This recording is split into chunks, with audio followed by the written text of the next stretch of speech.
Hello ma'am. Hello. Congratulations. तुमचं नाव काय? Priyanka Deore, proper कुठले? नाशिक. अच्छा. Bank post?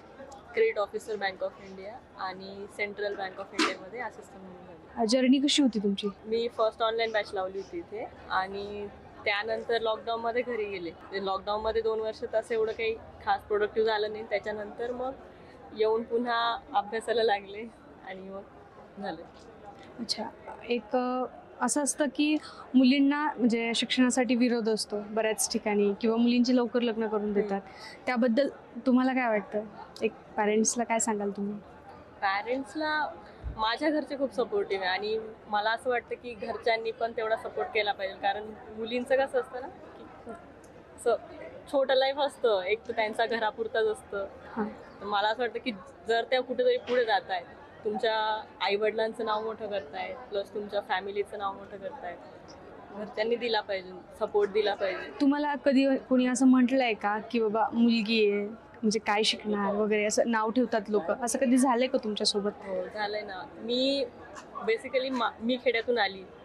खेड्यात ह्या गोष्टी खूप असतात की हो. नाही मुलींना एवढं काय शिकवायचं.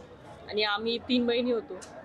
3 बहिणी सगळेच म्हणायचे की एवढं काय शिकवायचंय, कशासाठी एवढा खर्च करायचा आहे दुसऱ्याचीच घर धरण्याची. बट पॅरेंट्स खंबीर होते आणि त्यांना माहिती होतं की काहीतरी करून गेली नक्की. आणि जे लोक तुम्हाला नाव ठेवत होते सिलेक्शनच्या अगोदर, आज त्या लोकांचे रिॲक्शन काय? खूप भारी, म्हणजे खूप छान वाटतं ते. आणि आई वडिलांचं फिलिंग काय होतं?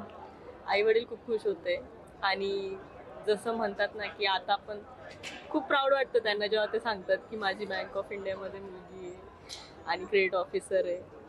तर जे लोक नाव ठेवत होते ते आज त्यांच्या लोनसाठी विचारतात घरी. अच्छा. आणि सध्या कसं आहे की मुलांपेक्षा आता मुलींचे रिझल्ट जास्त येतात, मुलींचं प्रमाण वाढलेलं आहे. सो तुम्हाला याबद्दल काय वाटतं? मुलींना खूप कमी चान्सेस दिले जातात आणि त्यामुळे मुलींना माहित असते की हा चान्स दिलाय ना मला, तर त्याचं ते सोनं करतात. Okay ma'am, thank you.